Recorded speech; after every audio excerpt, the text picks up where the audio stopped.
कर्म का त्याग, कर्म करते समय फल की आकांक्षा न करें और केवल कर्म करें।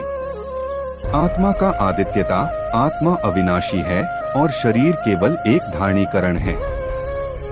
धर्म की पालना, धर्म का पालन करना महत्वपूर्ण है, लेकिन यहाँ पर धर्म का अर्थ न्याय और सच्चाई का पालन करना है।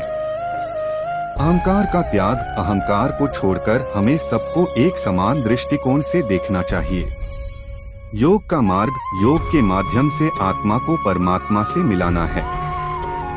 आत्मसंयम, अपने मन और इंद्रियों को नियंत्रित करना महत्वपूर्ण है।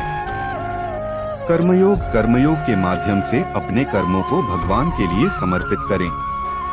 भक्ति का मार्ग, भक्ति और प्रेम के माध्यम से भगवान के प्रति आत्मिक समर्पण करें। कर्म की स्वाभाविकता, अपने स्वभाव के अनुसार कर्म करें, क्योंकि प्रत्येक व्यक्ति का स्वभाव अलग होता है। अकर्म का त्याग, अकर्म करने का मतलब कर्म के बिना आलस्य करना नहीं है। आत्मा का शाश्वतता, आत्मा अविनाशी है और यह न तो जन्म लेती है और न मरती है।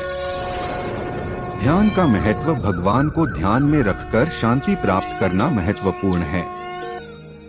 समर्पण और निष्काम कर्म, कर्म करते समय फल की आकांक्षा छोड़ देना और समर्पण से कर्म करना। आत्मा का स्वरूप अविनाशी और अनंत है। मोह का त्याग, मोह को त्याग कर मनुष्य को आत्मा का साक्षात्कार होता है। समर्पण का भाव, भगवान के सामने आत्मिक समर्पण करना महत्वपूर्ण है। दैवी और आसुरी प्रकृति, दैवी प्रकृति के गुणों का पालन करना हमें आध्यात्मिक विकास में मदद करता है। आत्मा का उद्धारण केवल ज्ञान और भक्ति के माध्यम से हो सकता है। समता भाव, समस्त मानवों को समान दृष्टिकोण से देखना चाहिए। आत्मा का नियंत्रण, आत्मा को नियंत्रित करने से हम अपनी उन्नति कर सकते हैं। संयम, इंद्रियों का संयम रखकर आत्मा को शांति मिलती है।